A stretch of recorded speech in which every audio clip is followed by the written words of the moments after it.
May I see your ID, sir? I laughed. Come on, I don't look that old, I say to the woman behind the counter. Her stone-faced expression doesn't change as I pull out my driver's license and hand it to her. She grabs it hastily. I know, but it's our policy to confirm that you're human before you buy alcohol from us. She replies nonchalantly, with her eyes fixed on my ID. The fuck? I thought to myself, going through all the ways I could have misinterpreted her sentence while she scrutinized my license. Does she mean age? No, because she would have said that. Is she some kind of racist? Are certain people not considered human at this store? No matter which way I twisted it, it was either nothing at all, or just too absurd to be true. I came to a logical standstill and just waited for her to finish ringing me up. She was taking really long with my ID. Every time she panned over one detail, she would double back and stare at it at least once more.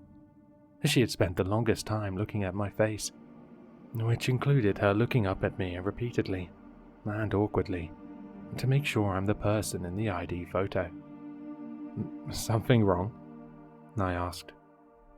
No, just gotta make sure you have the correct features, she said pensively as she flicked her eyes between me and my license. Whatever this was, it definitely wasn't funny, and I was getting impatient. I shoved my open hand underneath the plastic divider. Look, ma'am, it's alright. I'll buy my alcohol from somewhere else. I couldn't hide the annoyance in my voice. Please, give me my ID. Are you sure you don't want me to check your humanity? She asked, genuinely, with a puzzled expression. What? No, I'm quite fine, thanks. Whatever's going on here, I want no part of it. The woman placed the ID back into my palm. She watched me intently as I retracted my arm and left her to go put the beer back on the shelf. Crazy motherfuckers, I whispered to myself before leaving the store for good. The woman continued to stare at me blankly as I walked out. She was still staring at me from behind the register when I got into my car. I drove off without giving the interaction a second thought. I picked up a six-pack from the beer store down the street and went home. I cracked open a cold one and sat down on my couch to enjoy a new episode of The Boys. By the time it had finished, I'd gone through all 6 beers and was feeling sleepy as hell.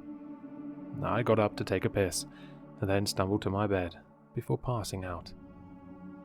The next morning I woke up slightly thirsty and sluggish, but I went through my routine as normal.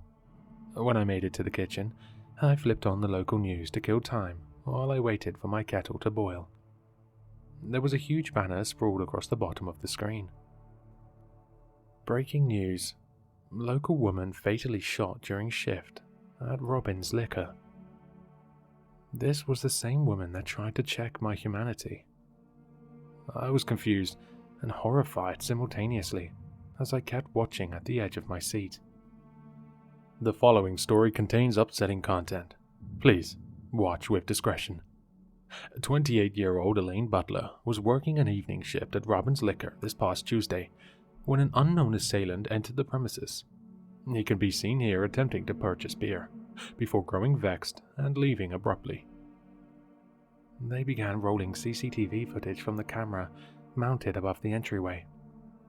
I saw myself walking into the store, before the footage cut to me ringing up my six-pack at the counter.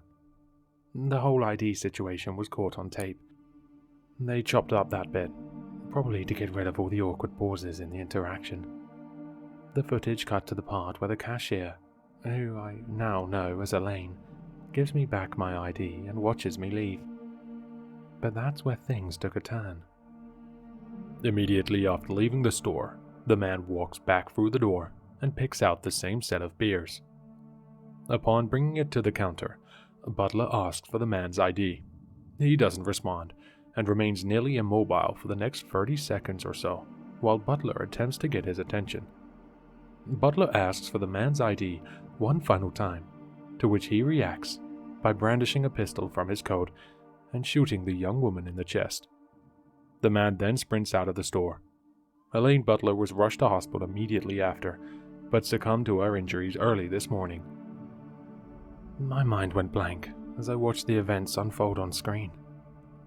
All I could do was watch as there was something that looked almost identical to me, pulled out a gun and shot an innocent woman. My heart was thumping, and my forehead began to pool up beads of sweat. The assailant is currently on the run, and his whereabouts are unknown. He is described as 5'10" and heavy-set, with a light complexion. He was last seen wearing a black trench coat and black dress pants with a grey beret and black loafers.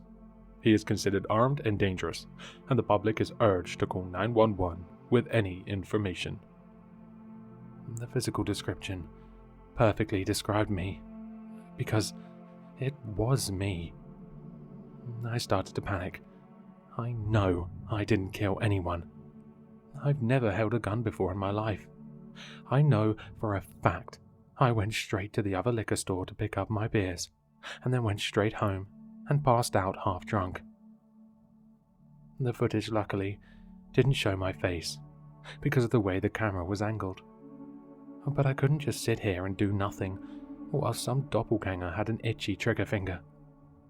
I got up and started pacing back and forth for what seemed like hours. The mix of adrenaline, stress, guilt, and grief threw me into hysteria. I started breathing really heavily, and my walking became clumsily fast.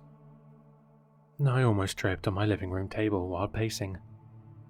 I don't know what I was pacing for. Fidgeting often helps me think, but in a situation like this, there was too much to comprehend at once. My mind had never been so blank before. I continued pacing for another eternity before I froze at the knock on the door. I slowed my breathing and stood perfectly still, like a deer caught in headlights. I focused with all my ability on the door to the apartment. Nothing was happening.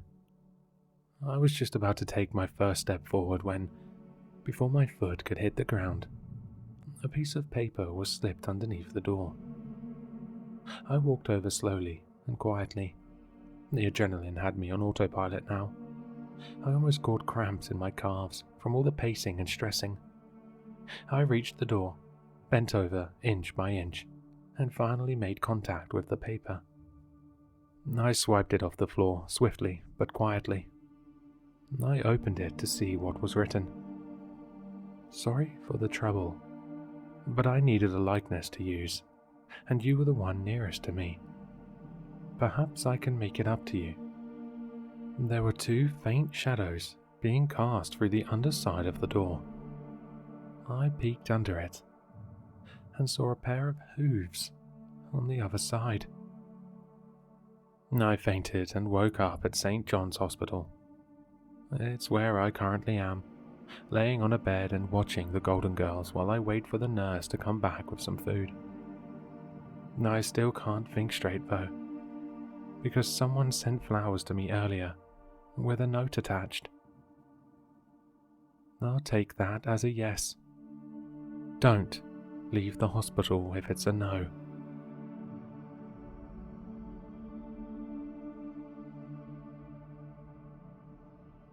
Hello, sinister listeners. If you've enjoyed this story, then you'll find all the author's information in the description below. For more content, be sure to like, comment, and subscribe to succumb to the sinister.